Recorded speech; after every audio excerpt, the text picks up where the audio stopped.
Hey, this is John Carlos, and I just bought a bunch of exclusives at Funko at Preview Night Comic-Con 2013. A whole bunch of exclusives, including the just announced tonight Headless Ned Stark figure. So let's go get out of here and review them where it's a little more quiet. So these are all the pops that I picked up at the con this year. But we'll be taking a look at the exclusives. What we'll be looking at today is blood-splattered versions of the Governor, Prison Guard Walker, and Rick Grimes from Wave 3 of The Walking Dead, blood-splattered Rorschach, bloody and decapitated Ned Stark, helmetless Tony Stark and James Rhodes, and the animated Boba Fett from Droids. Now, even though I've never reviewed Funko Pops before, I want you to know that I am a big fan of Funko Pops. Seriously, I really like Funko Pops a lot. I like chase variants that glow in the dark, and I really like con exclusives. We'll start with what I consider the most exciting one, decapitated Ned Stark. Like all the other blood-splattered figures, the packaging has blood on the window, and it also features updated artwork with his bloody neck here. All the blood-splattered figures have updated bloody artwork on them. Packaging has a separate space for his head and for his body. The three main differences between regular Ned and this new Ned is this one's got sad dead eyes, he's got blood around his neck, and, his head comes off. So here's a close-up look at his bloody neck and chest area. One fun fact is that the head is magnetic, so if you ever bump the table or something, the head doesn't come off easily. It stays on pretty good. And I think that was a really nice touch. Also, there's blood all around the inside of his head, and that's pretty awesome.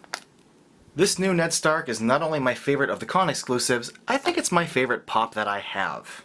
Next, we'll take a look at blood-splattered Rorschach.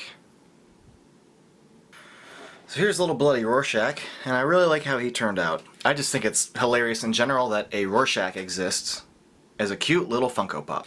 And now we'll take a look at the face beneath Iron Man, Tony Stark.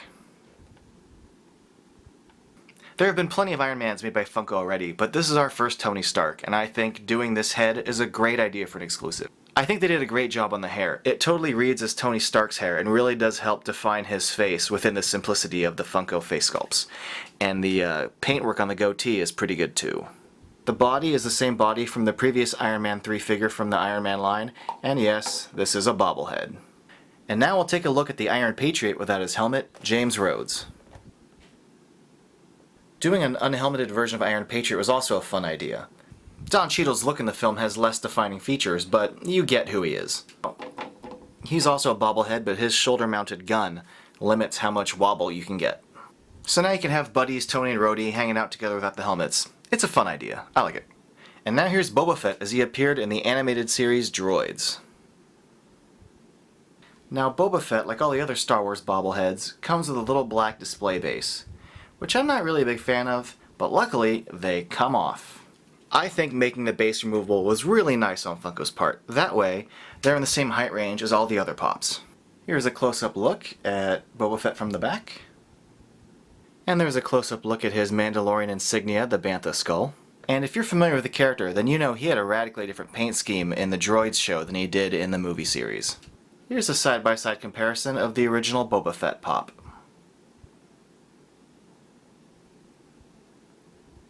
And now we'll take a look at Prison Yard Rick Grimes.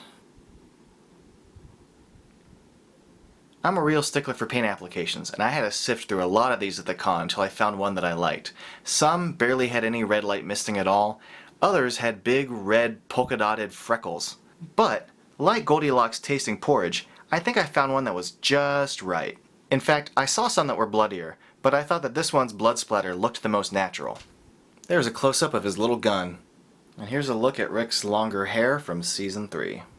Next up, we have the Prison Guard Walker.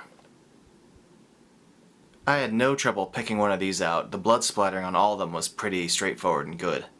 There's a lot to like about this one. The costume's detailed, the face is creepy, the blood splattering along the body and the helmet's really cool, and the helmet is all dented and bent all across the figure, which I think is a nice little detail. Yeah, this is one of Funko's best zombie faces. And lastly, we have the blood-splattered Governor, which is not a Funko exclusive. While I was at the con, I walked over to Fugitive Toys because this was a Fugitive Toys exclusive. Blood Splatter Governor turned out pretty good. Nice detailing on his vest and his little gun. There's some good splattering of the red paint, and I appreciate the detail on the eye patch. So here are the con exclusives with the regular old Merle. Now these 4 make up Wave 3 of Funko's Walking Dead series. So that's my Funko haul from Comic-Con this year. Now I know there's a lot of you Funko fans out there that can't make it to Comic-Con and end up buying these on secondary markets like collector shops or online, usually at a higher price. So if there are any figures that you were thinking about getting that you saw in this video, I hope that helps inform your decision one way or the other. Or if you were just watching this to get a close-up look at some con exclusives, thanks for watching.